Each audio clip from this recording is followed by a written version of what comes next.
बिस्मिल्लाहिर्रहमानिर्रहीम। अस्सलाम वालेकुम dear members, hope you are doing well. तो वेलकम करता हूँ आप लोगों को आज के ऑनलाइन प्रोडक्ट ट्रेनिंग सेशन में। आज का जो सेशन है वो है टाइम्स ग्रेप एक्सट्रैक्ट कैप्सूल्स। आज हम ग्रेप एक्सट्रैक्ट कैप्सूल्स के बारे में पढ़ेंगे कि इसमें ग्रेप एक्सट्रैक्ट कैप्सूल्स में कौन कौन से कंपोनेंट शामिल हैं, कैसे वो कंपोनेंट्स हमारी जो बॉडी में मुख्तलिफ फिजियोलॉजिकल फंक्शंस होते हैं उसमें अपना रोल अदा करते हैं, और इसके अलावा रिकमेंडेड पीपल इसके लिए कौन कौन से हैं। तो शुरू करते हैं आज की प्रोडक्ट ट्रेनिंग। टॉपिक है हमारा टाइम्स ग्रेप एक्सट्रैक्ट कैप्सूल्स। तो सबसे पहले, क्योंकि ये कैप्सूल जो हैं ये मोस्टली एंटीऑक्सीडेंट है, ऑक्सीडेटिव स्ट्रेस जो है उसको ख़त्म करते हैं। तो बेसिकली हमारा पहला फोकस ये होगा कि ऑक्सीडेटिव स्ट्रेस को डिफ़ाइन करें, फ्री रेडिकल्स को डिफ़ाइन करें। कुछ ऐसी टर्मिनोलॉजीज़ हैं जो इस प्रेजेंटेशन में बार बार वो टर्मिनोलॉजीज आएंगी, तो उसको जो है वो सबसे पहले डिस्कस करते हैं। अच्छा, तो फ्री रेडिकल्स, सबसे पहले फ्री रेडिकल्स क्या होते हैं? They are highly reactive and unstable molecule because of their unpaired electron. क्या होता है कि जितने भी मॉलिक्यूल्स इस यूनिवर्स में पाए जाते हैं तो वो स्टेबल तब होते हैं जब उनके आउटर शेल में इलेक्ट्रॉन की पेयरिंग प्रॉपर हो। दो पेयर्स के जो हैं वो इलेक्ट्रॉन के पेयर्स बने हुए हों। जब भी कोई ऐसा मॉलिक्यूल होता है जिसमें कोई उसकी पेयरिंग जो है अनपेयर्ड इलेक्ट्रॉन होते हैं, इसमें एक इलेक्ट्रॉन होता है दूसरा नहीं होता, तो वो हाईली अनस्टेबल होता है। ये फ्री रेडिकल्स जो होते हैं ये भी इस तरह के मॉलिक्यूल्स होते हैं जिसमें क्या होता है, जो आउटर इलेक्ट्रॉन है वो अनपेयर्ड होता है। तो इस वजह से ये फ्री रेडिकल्स हाईली रिएक्टिव होते हैं। ख़ुद को स्टेबल करने के लिए, फ्री रेडिकल्स खुद को स्टेबल करने के लिए कोई अपने एनवायरनमेंट में कोई और मॉलिक्यूल ढूंढते हैं और उसके साथ अटैच हो जाते हैं। इस वजह से इनकी जो है वो हाई अनस्टेबिलिटी है। फ्री रेडिकल्स बनते किस तरह हैं हमारी बॉडी में? मुख्तलिफ़ किस्म के नेचुरल फिनोमेनाज होते हैं हमारे जिस्म में। मेटाबॉलिज्म होती है, जो न्यूट्रॉन्स होते हैं वो ब्रेक डाउन होते हैं, तो उस मेटाबॉलिज्म के नतीजे में मुख्तलिफ़ चीज़ें बनती हैं। उसमें से कुछ रिएक्टिव ऑक्सीजन स्पीशीज़ ROS या फ्री रेडिकल्स उनको कहते हैं। तो मेटाबॉलिज्म के दौरान जो है वो ये फ्री रेडिकल्स बनते हैं। इसके अलावा एक्सपोजर टू टॉक्सिन्स, मुख्तलिफ़ किस्म के टॉक्सिन्स का जब सामना होता है हमें, जो UV रेडिएशंस हैं या कुछ ऐसे केमिकल एंटिटीज़ होते हैं जो हम इंजेस्ट करते हैं, तो उससे क्या होता है, एंड में जाके ये फ्री रेडिकल्स बनते हैं और वो डायरेक्टली और इनडायरेक्टली हमारे जिस्म को नुकसान पहुँचाते हैं। एक्सपोजर टू टोबैको, जो स्मोकिंग जो लोग करते हैं, तो स्मोकिंग के दौरान जो बाई प्रोडक्ट्स बनते हैं तो उसमें भी एक ये जो फ्री रेडिकल्स होते हैं ये भी उसके एक कंपोनेंट होते हैं। इसके अलावा जो UV रेडिएशन है ये बहुत इंपॉर्टेंट सोर्स है। UV रेडिएशन से बहुत ज़्यादा ये जब डायरेक्टली हमारी स्किन पे पड़ते हैं तो वो जो है वो फ्री रेडिकल्स बनाते हैं, और वो फ्री रेडिकल्स फिर आगे फर्दर डैमेज कॉज करते हैं हमारी बॉडी में। तो इनकी फ्री रेडिकल्स की लाइफ स्पेन जो है वो बहुत शॉर्ट होती है, बहुत कम अरसे के लिए ये फ्री रेडिकल्स होते हैं। क्यों? क्योंकि ये हाईली अनस्टेबल होते हैं। आप लोगों ने गौर किया होगा, जो कोई भी चीज़ अनस्टेबल होती है, जो लोग अनस्टेबल होते हैं तो वो ख़ुद को स्टेबल करने के लिए मुख्तलिफ़ वेज़ ढूंढते हैं, मुख्तलिफ़ तरीके ढूंढते हैं ताकि वो ख़ुद को स्टेबल कर सके, और जितना जल्दी हो सके वो ख़ुद को स्टेबल करने की कोशिश करते हैं। तो ये फ्री रेडिकल्स भी इसी तरह होते हैं। इनकी लाइफ स्पेन जो है ये बहुत शॉर्ट टाइम के लिए होते हैं। जैसे ही बनते हैं तो ये अपने सराउंडिंग में कोई चीज़ देख के, कोई मॉलिक्यूल देख के उसके साथ अटैच हो जाते हैं और ख़ुद को स्टेबल कर देते हैं, और जिस चीज़ के साथ अटैच होते हैं उसको डैमेज कर जाते हैं। तो इन फ्री रेडिकल्स का लाइफ स्पेन जो है वो बहुत कम होता है। ये डैमेज क्या कॉज करते हैं? DNA की म्यूटेशन मोस्ट इम्पॉर्टेंट जो है वो सेल्स में जो DNA कंपोनेंट्स हैं ये उस पे जाके उस पे अटैक करते हैं DNA पे, और उसको डैमेज करते हैं। डैमेज के दौरान मतलब उसमें डैमेज का मतलब है कि DNA में म्यूटेशंस लाते हैं, उसके स्ट्रक्चर को चेंज कर देते हैं। जब आपके DNA का स्ट्रक्चर चेंज हो गया तो आपका पूरा जीनोम जो है वो चेंज हो जाता है, और इससे मुख्तलिफ़ किस्म की बीमारियां जो है वो हो सकती हैं।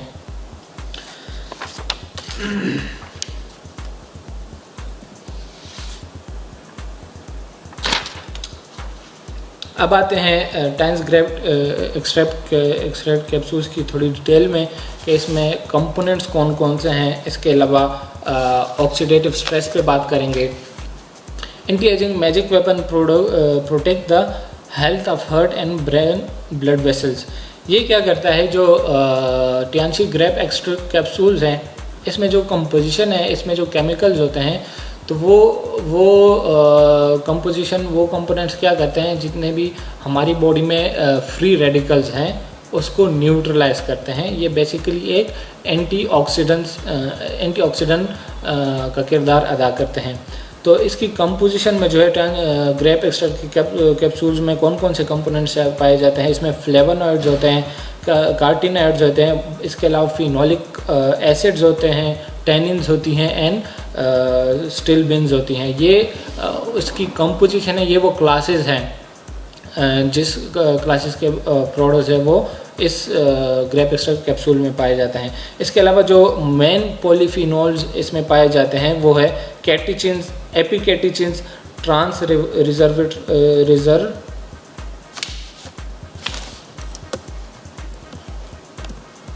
ट्रांसरिस्वेरेट्रोल होता है इसमें, और इसके अलावा प्रोसायनोडिन। ये प्रोडक्ट्स जो हैं वो ये कंपोनेंट्स इस प्रोडक्ट में पाए जाते हैं। इनका फिर आगे फंक्शन क्या होता है, ये एज एंटीऑक्सीडेंट किरदार अदा करते हैं। एंटीऑक्सीडेंट क्या होते हैं, जो फ्री रेडिकल्स को स्कैवेंज करते हैं, फ्री रेडिकल्स को ख़त्म करते हैं। तो यहाँ पे मैं एक टर्मिनोलॉजी डिस्कस करूँ, ऑक्सीडेटिव स्ट्रेस। ये कंपोनेंट्स जो है ये ऑक्सीडेटिव स्ट्रेस को ख़त्म करने में इसका बहुत अहम किरदार है। अब ऑक्सीडेटिव स्ट्रेस क्या होता है, हमारी बॉडी में फ्री रेडिकल्स नेचुरली पाए जाते हैं। मैंने जिक्र किया जो मेटाबॉलिज्म है नॉर्मली, तो उसमें रिएक्टिव ऑक्सीजन स्पीशीज़ ROS जिसे कहते हैं, वो फ्री रेडिकल जो हैं वो पाए जाते हैं। इन फ्री रेडिकल्स का भी हमारी बॉडी में कुछ रोल है, कुछ किरदार है, लेकिन जब तक वो नॉर्मल बैलेंस्ड कंडीशन में हों। तो फ्री रेडिकल्स ये क्या करते हैं, ये अपना फिजियोलॉजिकल फंक्शन, जो फंक्शन इसके ज़िम्मे है वो परफॉर्म करते हैं। इसको काउंटरएक्ट करने के लिए, इसको बैलेंस करने के लिए एंटीऑक्सीडेंट एंजाइम्स होती हैं, वो क्या करती हैं, इसके लेवल को जो है वो मेंटेन रखती हैं। अगर ROS का लेवल ज़्यादा होता है तो एंटीऑक्सीडेटिव एंजाइम जो है वो उस लेवल को कम करती हैं। तो क्या होता है, जब ROS species, reactive oxygen species या फ्री रेडिकल्स जो हैं उनका बैलेंस जो है वो हाई हो जाता है, रिएक्टिव एंटीऑक्सीडेंट एंजाइम कम होते हैं, और रिएक्टिव ऑक्सीजन स्पीशीज़ का जो है या फ्री रेडिकल्स जो हैं वो हमारी बॉडी में जब ज़्यादा हो जाते हैं। ज़्यादा क्यों होंगे, या तो जो फैक्टर्स हैं इसको पैदा करने में, या उस फैक्टर्स की उनको हम प्रीडिस्पोज हैं। जिस तरह मैंने जिक्र किया UV रेडिएशन, अगर हमारी बॉडी पे बहुत ज़्यादा UV रेडिएशन पड़ रही है तो फ्री रेडिकल्स ज़्यादा जो है वो जनरेट होंगे। अगर टोबैको स्मोकर्स जो हैं या स्मोकिंग वाले जो लोग हैं उनमें भी जो है वो फ्री रेडिकल्स की जनरेशन ज़्यादा होगी। तो जब फ्री रेडिकल्स का लेवल ज़्यादा हो जाता है तो उसको कहते हैं oxidative stress. The mechanism is controlled by antioxidant enzyme. Excessive और reactive oxygen species lead to imbalance between antioxidant and ROS। क्या होता है, ROS का जब बैलेंस ज़्यादा हो जाता है तो और वो रिएक्टिव ऑक्सीजन स्पीशीज़ फिर मुख्तलिफ चीज़ों को डैमेज करते हैं, आपके सेल्स को डैमेज करते हैं, प्रोटीन्स को डैमेज करते हैं, लिपिड्स को डैमेज करते हैं। कौन सी चीज़ें, वो एक्सेसिव ROS जो है।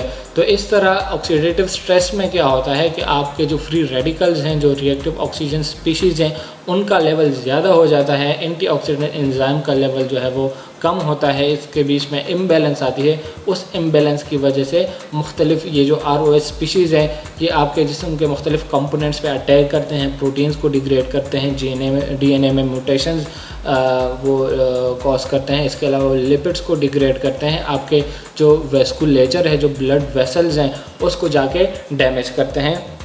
तो इस तरह आपकी ओवरऑल जो है वो बॉडी स्ट्रेस में रहती है।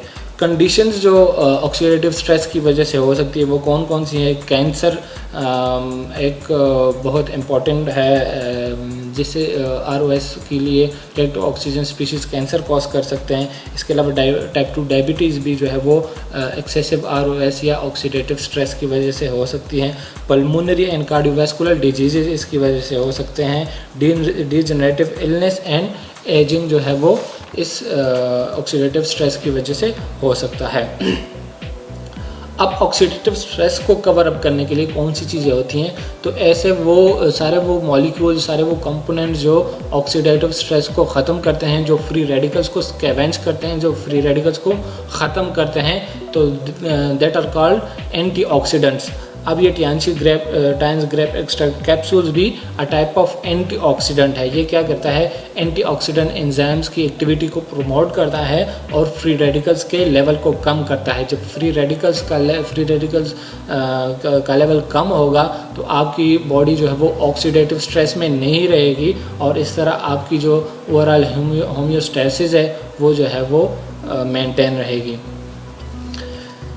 अच्छा, इसकी जो इसमें जो कंपोनेंट्स हैं, इस जो कंपोजिशन है इसकी, उसमें एक कंपोनेंट है रेसवेराट्रोल। ये बहुत इम्पॉर्टेंट एंटीऑक्सीडेंट है। जितनी भी जो इसकी एंटीऑक्सीडेंट एक्टिविटीज़ हैं उसमें रेसवेराट्रोल का जो है वो बहुत इम्पॉर्टेंट रोल है। ये क्या करता है, it is antioxidant and anti ageing. ये क्या करता है, and scavenging free radicals. Free radicals को ऑक्सीडेटिव स्ट्रेस में क्या होता है, फ्री रेडिकल्स का लेवल ज़्यादा हो जाता है। जब फ्री रेडिकल्स का लेवल ज़्यादा होगा तो एंटीऑक्सीडेंट जब हम देंगे तो वो फ्री रेडिकल्स क्या करेंगे, स्कैवेंज करेंगे। स्कैवेंज का मतलब है उसको असर को ख़त्म करेंगे, उन फ्री रेडिकल्स को इनगल्फ करेंगे, उसको डिग्रेड करेंगे। तो जब फ्री रेडिकल्स डिग्रेड हो गए तो एंटी ऑक्सीडेटिव स्ट्रेस जो है वो ख़त्म हो जाए। ऑक्सीडेटिव स्ट्रेस जब ख़त्म होगा तो जो एजिंग का प्रोसेस है, जो बुढ़ापे के बढ़ने का प्रोसेस है, वो जो है वो स्लो डाउन होगा। इसके अलावा by eliminating free radicals it inhibit lipid peroxidation and regulate antioxidant enzyme activity, delay the aging of human body। ये क्या करते हैं, जो इसकी कंपोजिशन है रेसवेराट्रोल, जो मेन कंपोनेंट है इसका, ये क्या करता है कि जो लिपिड पर ऑक्सीडेशन है ये उसको प्रिवेंट करता है। लिपिड पर ऑक्सीडेशन क्या होते हैं कि जो फ्री रेडिकल्स हैं ये बाज़ औक़ात क्या करते हैं, जब हमारे बॉडी में आप लोगों को पता है कि सेल से बनी है, तो सेल का एक कंपोनेंट होता है सेल मेम्ब्रेन। उस मेम्ब्रेन का एक इम्पॉर्टेंट मॉलिक्यूल जो है या जो उसका मैट्रिक्स है वो लिपिड से बना हुआ होता है। तो ये फ्री रेडिकल्स क्या करते हैं, ये उस लिपिड से इलेक्ट्रॉन, जिस तरह मैंने जिक्र किया कि फ्री रेडिकल्स में क्या होता है, अनपेड इलेक्ट्रॉन होता है, जिसकी वजह से ये अनस्टेबल होता है। तो ख़ुद को स्टेबल करने के लिए ये क्या करते हैं, उन लिपिड के मेम्ब्रेन में जो सेल के मेम्ब्रेन में जो लिपिड है उससे इलेक्ट्रॉन स्टील कर जाता है, इलेक्ट्रॉन ले लेता है उससे। तो ख़ुद तो ये स्टेबल हो जाता है, लेकिन इसने क्या किया, सेल मेम्ब्रेन को डैमेज किया है। सेल मेम्ब्रेन जब डैमेज हो जाएगा तो इस तरह पूरा जो सेल है वो डैमेज हो गया। इसको कहते हैं लिपिड पर ऑक्सीडेशन। उस सेल मेम्ब्रेन में जो लिपिड्स है ये उसको पर ऑक्सीडाइज कर देता है, खुद तो स्टेबल हो जाता है, लेकिन उसमें जो है वो डैमेज कॉज कर जाता है। इसके अलावा ये क्या करते हैं, it regulate antioxidant enzyme activity. Antioxidant enzyme जो हमारे जिस्म में पाए जाते हैं उनके फंक्शन को ये रेगुलेट करता है। रेगुलेट कैसे करता है, एंटीऑक्सीडेंट एंजाइम का फंक्शन क्या होता है कि ये रिएक्टिव ऑक्सीजन स्पीशीज़ जो होते हैं, जो फ्री रेडिकल्स होते हैं, उसको ख़त्म करता है, उसको बैलेंस रखता है। तो इस तरह ये ग्रेप एक्सट्रैक्ट कैप्सूल्स भी इन एंजाइम के लेवल को रेगुलेट करते हैं।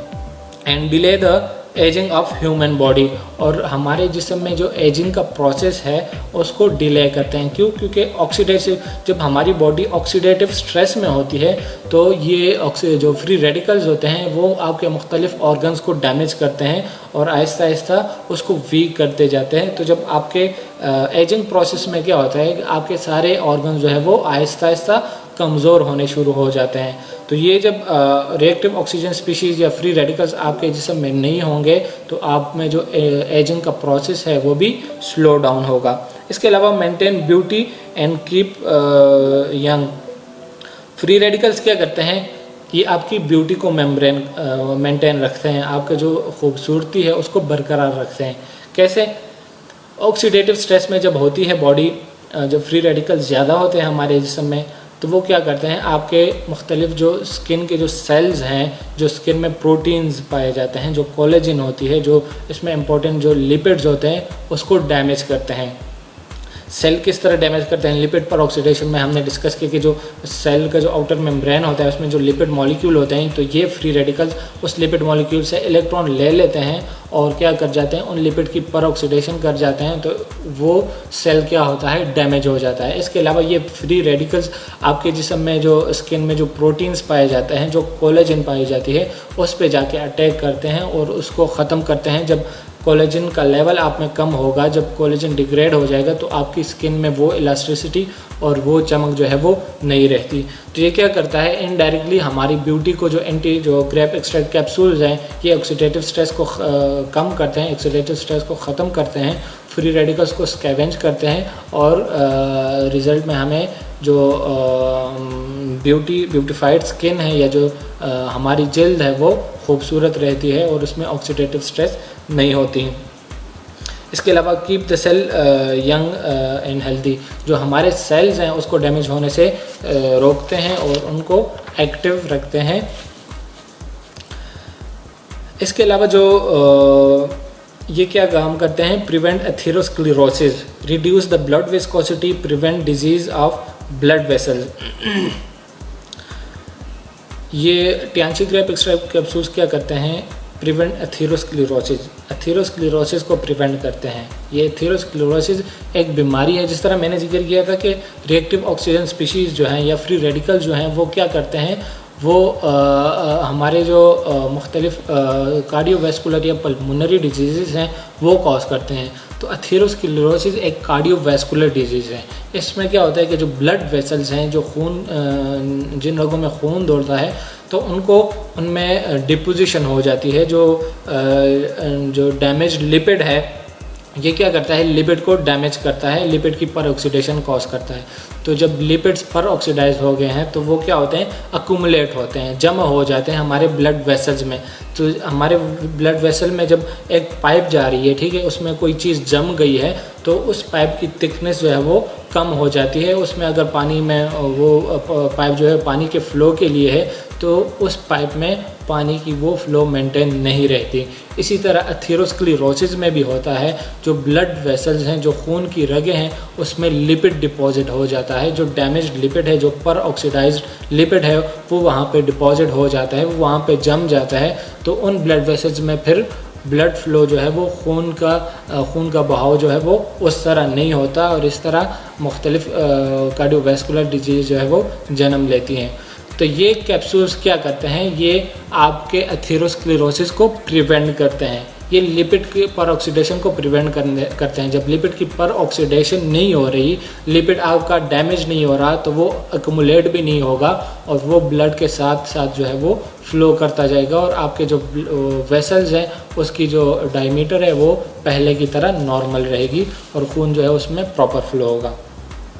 इसके अलावा ये ब्लड की रिड्यूस द ब्लड विस्कोसिटी, जब ब्लड की विस्कोसिटी कम होगी, ब्लड की विस्कोसिटी को ये मेंटेन रखता है, कम रखता है, तो ब्लड की जब विस्कोसिटी कम होती है तो वो ब्लड वेसल्स में प्रॉपर फ्लो करता है और उसकी फ़्लो नॉर्मल होती है। आप लोगों ने देखा होगा कि अगर हम पानी को एक पाइप से गुजार रहे हैं, पानी की विस्कोसिटी कम है कंपेरेटिवली, अगर हम उसी पाइप से जो विस्कस जो हनी होता है, जो शहद होता है, तो अगर वो हम पास करें तो उसकी फ़्लो प्रॉपर नहीं होगी और कंपेरेटिवली पानी की फ़्लो प्रॉपर होगी। क्यों? क्योंकि उसकी विस्कोसिटी कम है, पानी की विस्कोसिटी कम है। इसी तरह ये क्या करता है, ब्लड की विस्कोसिटी को कम करता है। तो ब्लड की विस्कोसिटी जब कम होती है तो वो ब्लड जो है वो वेसल्स में प्रॉपर फ्लो करता है और हर सेल को जो है वो हर सेल को ब्लड फ्लो प्रॉपर मिलती है। इसके अलावा prevent disease of blood vessel, और इस तरह ये क्या करता है, ब्लड वेसल्स की जितनी बीमारियां हैं उसको प्रिवेंट करता है। इसके अलावा it regulate immunity and prevent tumour. ये क्या करता है, कॉज का जो इम्यून सिस्टम है, इम्यून सिस्टम को मेंटेन रखता है। जिस तरह रिएक्टिव ऑक्सीजन स्पीशीज़ है उसका इम्यूनिटी में बहुत इम्पॉर्टेंट रोल है ये क्या करते हैं कि जो फॉरेन बॉडीज़ होते हैं उस पर अटैक करते हैं, क्योंकि फॉरेन बॉडीज़ क्या ये अनस्टेबल होते हैं। फ्री रेडिकल्स जो होते हैं ये हाईली रिएक्टिव कंपाउंड्स होते हैं। तो फॉरेन बॉडीज जितने भी आते हैं, चाहे वो टॉक्सिन है या कोई जर्म है या कोई वायरस या बैक्टीरिया, उसके साथ अटैच होकर उसको स्कैवेंज करते हैं, उसको ख़त्म करते हैं। तो जब ROS में इम्बैलेंस आएगा, जब हमारे जिस्म में जो फ्री रेडिकल्स हैं उसमें अगर उतार चढ़ाव आएगा, इम्बैलेंस आएगा, तो उसके साथ जो इम्यून सिस्टम है वो भी ख़राब होगा और वो भी इम्बैलेंस होगा। तो इस तरह जो ग्रेप एक्सट्रैक्ट कैप्सूल्स हैं ये ROS लेवल को बैलेंस में रखते हैं और इससे हमारा जो इम्यून सिस्टम है वो भी बैलेंस्ड रहता है। अब आते हैं जो रिकमेंडेड पीपल हैं, जो टारगेट पीपल हैं, जो लोग इस ग्रेप एक्सट्रैक्ट कैप्सूल्स को इस्तेमाल कर सकते हैं। तो वो सारे वो लोग हैं जो हमने स्टार्ट में डिस्कस किया था, जिनको जो ऑक्सीडेटिव स्ट्रेस के जो हैज़र्ड्स हैं, जिन लोगों को वो हैज़र्ड्स हैं या जिन लोगों को वो सिम्टम्स हैं, तो वो लोग जो है वो ये ग्रेप एक्सट्रैक्ट कैप्सूल्स इस्तेमाल कर सकते हैं। कौन से लोग? ऐसे लोग जो कीमोथेरेपी पे हैं, जो कैंसर के पेशेंट्स हैं, उनके लिए रिकमेंडेड है। इसके अलावा जो ऐसे लोग जिनको कोई कार्डियोवैस्कुलर डिजीज़ है या उनको एथेरोस्क्लेरोसिस है, तो ऐसे लोगों के लिए ये हेल्पफुल है। ये आपके ऑक्सीडेटिव स्ट्रेस को कम करेगा और इस तरह आपके जो कार्डियोवैस्कुलर सिस्टम है उसको हेल्दी रखेगा। इसमें कैप्सूल्स कितनी पाई जाती हैं? एक बोतल में जो है वो 60 कैप्सूल्स होती हैं और जो डोज है इसकी या जो डोजेज है वो 3 टाइम्स अ डे, 3 दिन में 3 दफ़ा आपने ये कैप्सूल लेनी है और ईच टाइम 2 कैप्सूल। एक टाइम में आपने 2 कैप्सूल लेनी है और दिन में 3 दफ़ा ये कैप्सूल जो है वो आपने इस्तेमाल करनी है। तो ये क्या करता है ओवरऑल, जो टाइम्स ग्रेप एक्सट्रैक्ट कैप्सूल्स है वो ये help you restore Vitality and self confidence. ये आप में कुव्वत बख्शता है, आपको वाइटलिटी रखता है, आपके जितने भी ऑर्गन्स हैं उनको जो है वो उनके फंक्शन में, उनको प्रॉपर फंक्शनिंग में मदद देता है। एंड सेल्फ कॉन्फिडेंस, आपको खुद पे एतमाद होता है, आपका इम्यून सिस्टम स्ट्रॉन्ग होगा, आपके सारे ऑर्गन्स ठीक तरीके से काम करेंगे, तो आप एक हेल्थी लाइफस्टाइल जो है वो गुजार सकेंगे।